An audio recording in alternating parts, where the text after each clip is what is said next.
management member is that will target that. But again, losing the speed of ruck is definitely not an excuse. Yeah, South Africa was superb there. Their speed into the ruck, which is very hard to do and keep your balance, was really good for big men. But the number of times you expect a few turnovers in a game, but the ones that killed you is when you're getting caught behind the gain line. You've then got to get back round as an attacking player, and all the advantage, all the momentum is with the defence, and all the players are pouring forward, and that's what the referee sees. They were both going, idiots, idiots, idiots, when Australia kept kicking for the corner, messed up the line out, and Wales won. So we have a situation here. We've got a very, very seasoned campaigner, 2 international captains. It's not a hard and fast rule, but Andy. Well, there isn't, and it's you can. Greg Liddell said it's about being brave. I always went for points when it was on offer. You get a feel when there was momentum. You maybe just had a big driving maul, whatever it was. But generally, I went for the 3 points. This was well set up, but eventually well defended. So once your decision is made, there's a good reason for making it. Then it's what happens next. And if Scotland had put that over, then we're saying it's the right decision. But they didn't.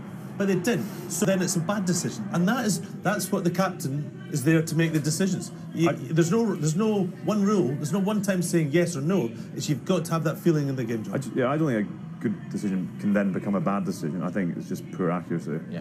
I think they've done the right thing. I would have done the exact same thing. Yeah. The Mauls before, I think, they were really dominant, and Greg made the point, they would still have to score again. 23-all, you're not as deflated if you lost, but it's a bit of a sort of stale feeling. So I totally understand why he did it based on the previous Mauls. And when the counter argument to that though is now 23-all. Get yourself in, maneuver yourself into a position, drop goal, win the game. But then you have to exit again. Yeah. So if they'd kick the 3, then they get kicked 2, then they have to exit. And South Africa are 100% going to make that exit as hard as possible at 23-all. Yeah, I think hindsight's a really easy question in the pseudo to say what if. It came down to accuracy and execution. We saw heaps of that in the first half. But John, in tight matches, which we're going to face, Scotland are going to face many times over the next 12 months. Through the World Cup. That's the moment. 6 points down, 2 minutes on the clock in the 22. That's when you've got to execute. That's when you've got to be absolutely accurate, and you've got to win those tight games. That is the difference between the very top sides that Scotland are aspiring to be and where Scotland are. Okay, well, 2 moments of controversy. One we're going to show you in a second with some foul play. It'll be interesting to see what the guys say. We've had a lot of people on social media talking about something that I don't think anybody in the stadium actually picked up on at the time. So we'll come to that in a moment. But I'll read you the law. I'm not quite sure what law number it is about deliberately knocking the ball forward and getting a yellow card or not. But anyway, the law says it is not intentional if, in the act of trying to catch the ball, the player knocks on, providing there was a reasonable expectation that he could have caught the ball. So, given that, what about this yellow card here? Brian? I spoke to a couple of people before the game. Listen, we want clarity, because if that's an 80-metre try and he gathers and scores it, how is it different? So, the law doesn't state you've got to catch the ball with 2 hands.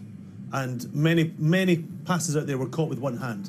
That was just knocked up, and that, for me it was a knock-on scrum, not a yellow card. What is a reasonable expectation? Yeah, John. Red card. We've got a bit of footage here featuring the Springbok captain that you won't have seen before, but if you watch the player on the ground, sort of. Is that a backward headbutt? I sort of hate this kind of trial by television because, it's not in the heat of the moment and all that sort of stuff. Brian, what's your instinct about that? Okay, first and foremost, there's frustration on Sia's side, but I think he's going to be in a lot of trouble. You don't expect that from your captain. It's disappointing. A lot of us actually didn't see it on field. We had a couple of social media messages sent to us. I think he might possibly be in trouble. The law states being cited and banned. I'm not too sure what the consequence is. It clearly states to don't take the law into your own hands. I think he's done that there. Again, player welfare, staying away from the head area. Sia's been really reckless there. So yeah, disappointing. It's a headbutt. He knows what's happening. Yes, he's frustrated because he's been held down by Pete Horn, but you cannot put your head like that, John. So for me, yeah, I think he will get cited and possibly banned because headbutting is not what one to see in the game. But that was at 30 minutes in the game. That would have had a massive bearing on the outcome of this game. That obviously. Great music. That's the size of the mice. The size of the mice that handed at Murrayfield have just run. So improving and going forward. Argentina next week. I mean, there's a lot to work on. Good stuff to work on, you know, real positivity from this. Yeah. So there's almost been 3 halves of rugby that Scotland in this autumn haven't been able to bring their creativity to the whole game in Cardiff and that second half. That's what they'll try to address for next week, John, against Argentina. And next week, South Africa go to Cardiff to finish off the autumn, and they'll be encouraged by the events of the last 2 weeks. They'll be insanely encouraged. You know, South Africa haven't won in Cardiff for many years now. I think they've lost 3 on the trot. The last win came in 2012, 2013. So a lot of emphasis to finish off the year well. You know, most of the squad, bar the European players, you know, get the December holidays, enjoying the 35-degree sunshine somewhere on the coast. So I think Rassie, he'll know there's only 5 games left to the World Cup, and know they've been winning overseas. They've been building something that makes it exciting, and it's a big one for them. Sure is.